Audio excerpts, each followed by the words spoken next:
Ерлердің намаз оқу үлгісі. Ya Allah, Ya Allah, Ya Allah, Ya Allah. Қамат парыз намаздарының алдында айтылады. Аллаху акбар, Аллаху акбар. Аллаху акбар, Аллаху акбар. Ашхаду алля иляха илля Аллах. Ашхаду алля иляха илля Аллах. Ашхаду анна Мухаммадар Расулуллах. Ашхаду анна Мухаммадар Расулуллах. Хайя алия салях. Хайя алия салях. Хайя аляль фалях. Хайя аляль фалях. Кад камати салях. Кад камати салях. Аллаху акбар. Аллаху акбар. Ля иляха илля Аллах. Таң намазының парызы. Ниет еттім, Алла разылығы үшін, бүгінгі таң намазының парызын оқуға, жүзімді қараттым құбылаға.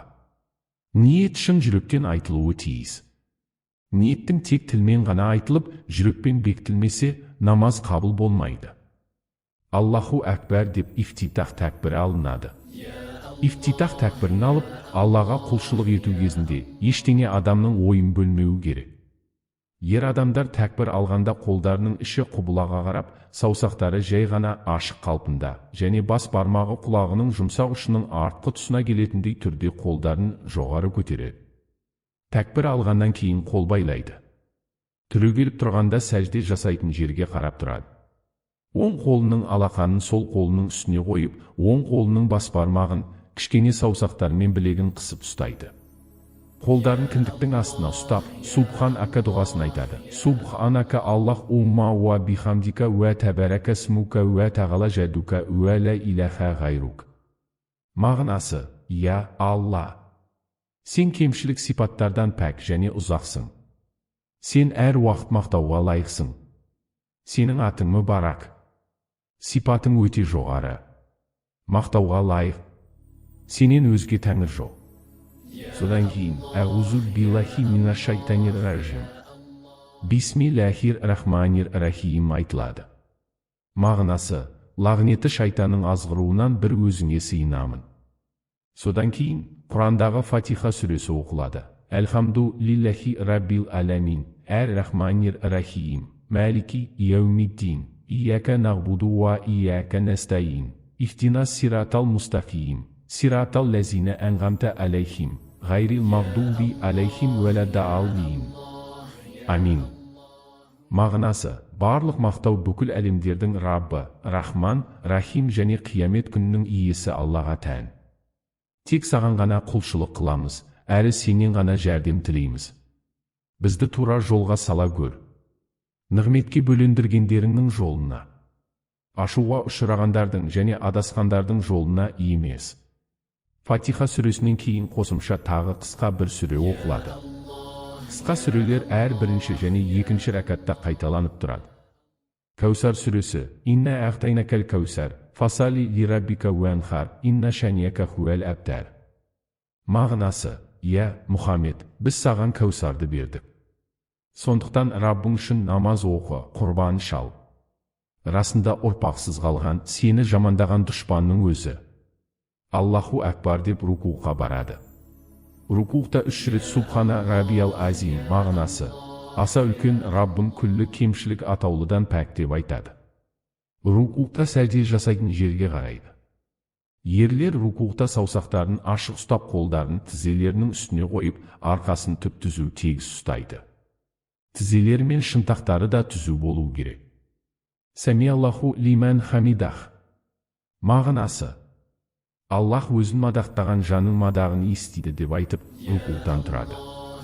Және тік тұрғаннан кейін, Раббәна уә ләкәл хамд мағынасы айтылады. Ей, Раббымыз Аллах. Хамд мен мадақ саған ғана лайық дейді. Аллаху әкбар. Мағынасы, Аллах ұлық деп сәждеге барады. Сәждеге жығылғанда алдымен тізелер, содан кейін қолдар, және маңдай мен мұрын жерге тиеді. Сәждеде бас екі қолдың арасында болады. Сәждеде үш рет. Субхана Раббиял Ағла мағынасы, аса ұлы Раббым күллі кемістік атаулыдан пәк деп айтады. Ерлер сәждеде шынтақтарын қабырғасынан ұзақ, және білектерін жерге тигізбей ұстайды. Аяқтары саусақтармен жерге тіреліп тік ұсталады. Саусақтарының ұштары құблаға қараған түрде келеді. Аллаху Акбар. Мағынасы: Аллах ұлық деп, басын сәждеден көтеріп, тізерлеп отырады. Отырғанда қол саусақтардың ұшы тізеге тиіп, қолдар санның үстіне қойылады. Екі сәжде арасында Субхан Аллах дейтіндей бір қысқа уақыт отырады. Ер адамдар сол аяғын жерге төсеп, оның үстіне отырады. Оң аяғының саусақтары құблаға қарап, аяқ тік ұсталады. Аллаху Акбар. Мағынасы: Аллах ұлық деп екінші сәждеге барады. Үш қайтара Субхана Раббиял Ағла. Мағынасы: аса ұлы Раббым күллі кемшілік атаулыдан пәк дейді. Аллаху Акбар. Мағынасы: Аллах ұлық деп екінші рәкатқа тұрып, қолдары байланады. Сәждеден тұрғанда алдымен бас, одан кейін қолдар, соңында қолдар мен тізені таянып тік тұрады. Осымен бір рәкат орындалады. Екінші рәкат: түрегеп тұрып, оң қолын сол қолының үстіне қойып, Бисмиллах рахманир рахим деп айтады. Сосын Фатиха сүресін оқиды. Әлхамду лиллахи раббил аламин, әр-рахманир рахим, малики яумиддин, ияка нағбуду ва ияка настаин, ихдина сиратал мустахим, сиратал лазина әнғамта алейхим, ғайрил мағдуби алейхим вәләддааллин. Амин. Мағынасы: барлық мақтау бүкіл әлемдердің Раббы, Рахман Рахим, және қиямет күннің иесі Аллаға тән. Тек саған ғана құлшылық қыламыз, әрі сенен ғана жәрдем тілейміз. Бізді тура жолға сала көр. Нығметке бөлендіргендеріңнің жолына, ашуға ұшырағандардың және адасқандардың жолына емес. Фатиха сүресінен кейін Құрандағы қысқа бір сүре оқылады. Ықылас сүресі. Құл хуаллаху ахады, Аллаху самады, ләм ялиді уә ләм юлады, уә ләм якул лаху куфуан ахады. Мағынасы: ол Алла біреу ғана. Алла самад, әр нәрсе оған мұқтаж. Ол тумады да туылмады. Ешбір барлық оған тең емес. Бірінші рәкаттағыдай Аллаху Акбар. Мағынасы: Аллах ұлық деп рүкуға барып, 3 рет қайталап Субхана Раббиял Азим. Мағынасы: аса үлкен Раббым күллі кемшілік атаулыдан пәк деп айтады. Самиаллаху лиман хамидах. Мағынасы: Аллах өзін мадақтаған жанның мадағын естиді деп айтып, рүкуғтан тұрады.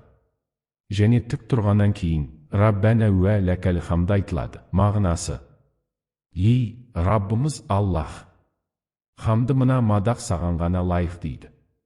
Аллаху Акбар. Мағынасы: Аллах ұлық деп сәждеге барады. Сәждеге жығылғанда алдымен тізелер, содан кейін қолдар, және маңдай мен мұрын жерге тиеді. Сәждеде бас екі қолдың арасында болады. Сәждеде 3 рет Субхана Раббиял Ағла айтылады. Мағынасы: аса ұлы Раббым күллі кемшілік атаулыдан пәк деп айтады. Ерлер сәждеде шынтақтарын қабырғасынан ұзақ және білектерін жерге тигізбей ұстайды. Аяқтары саусақтармен жерге тіреліп тік ұсталады. Саусақтарының ұштары құблаға қараған түрде келеді. Аллаху Акбар. Мағынасы: Аллах ұлық деп басын сәждеден көтеріп, тізерлеп отырады. Отырғанда қол саусақтардың ұшы тізеге тиіп, қолдар санның үстіне қойылады. Екі сәжде арасында Субхан Аллах дейтіндей бір қысқа уақыт отырылады. Ер адамдар сол аяғын жерге төсеп, оның үстіне отырады. Оң аяғының саусақтары құблаға қарап, аяқ тік ұсталады. Аллаху Акбар. Мағынасы: Аллах ұлық деп екінші сәждеге барады. 3 қайтара Субхана Раббиял Ағла айтылады. Мағынасы: аса ұлы Раббым күллі кемістік атаулыдан пәк дейді. Аллаху Акбар. Мағынасы: Аллах ұлық деп сәждеден басын көтеріліп тізерлеп отырады.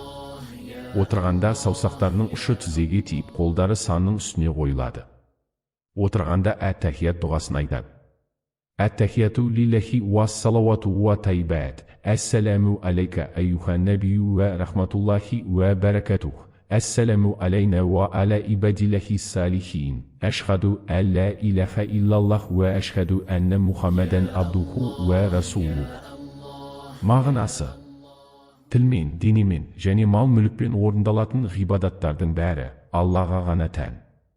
Я, жоғарғы мәртебелі пайғамбар. Алланың сәлемі, рахметі және берекеті саған болсын. Сәлем және сәлеметтік бізге және Алланың игі құлдарына болсын. Шахадат айтамын, Алладан басқа ешбір тәңір жоқ екеніне. Және де Алланың құлы әрі елшісі Мұхаммед ғайссаламға шахадат айтамын. Содан кейін Аллахумма сали дұғасы айтылады. Аллахумма сали аля Мұхаммадин уа аля әли Мұхаммад, кәмә салайта аля Ибрахима аля әли Ибрахим, иннака хамидум мәжид. Мағынасы, я Алла, Ибрахимге және ұрпақтарына рахмет еткеніңдей, Мұхаммедке және Мұхаммедтің ұрпақтарына да рахмет ет. Шын мәнінде сен аса мақтаулы, әрі жоғарсың. Сосын Аллахумма барик дұғасын айтады. Аллахумма барик аля Мұхаммадин уа аля әли Мұхаммад, кәмә бәрәкті аля Ибрахима аля әли Ибрахим, иннака хамидум мәжид. Мағынасы, я Алла, Ибрахимді және ұрпақтарын мүбәрәк еткеніңдей, Мұхаммедті және Мұхаммедтің ұрпақтарын да мүбарак қыл. Шын мәнінде сен аса мақтаулы, әрі жоғарсың. Содан кейін Раббана әтина дұғасы айтылады. Раббана әтина фи дүния хасанатан, уа фил ахирати хасанатан, уа қина азабаннар. Мағынасы, я Алла, бізге дүниеде де жақсылық бер, ақыретте де жақсылық бер. Және тозақ отынан сақтай көр. Соңында бірінші оң иыққа қарап, әссәләму алейкум уа рахматуллах деп сәлем береді. Сосын сол иыққа қарап, әссәләму алейкум уа рахматуллах деп сәлем береді. Намаз аяқталған соң, екі қолды кеуде деңгейіне қойып, мына дұғаларды оқиды. Әстағфируллах, әстағфируллах, әстағфируллах. Мағынасы, Аллахтан кешірім сұраймын. Содан кейін, Аллахумма әнтәссәләм уә минкәссәләм тәбәрәкті ия зәл жәләли уәл икрам айтылады. Мағынасы, Аллахым, сен сәлемсің, сәлем сенен. Сен күллі нұқсандық атаулыдан пәксің. Дүние мен ақырет сәлеметі мен бейбітшілігі сенің көмегіңмен ғана болады.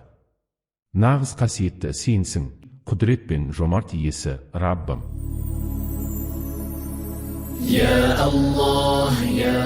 Намаз үйренемін деген бауырлар, ниеттеріңіз қабыл болсын.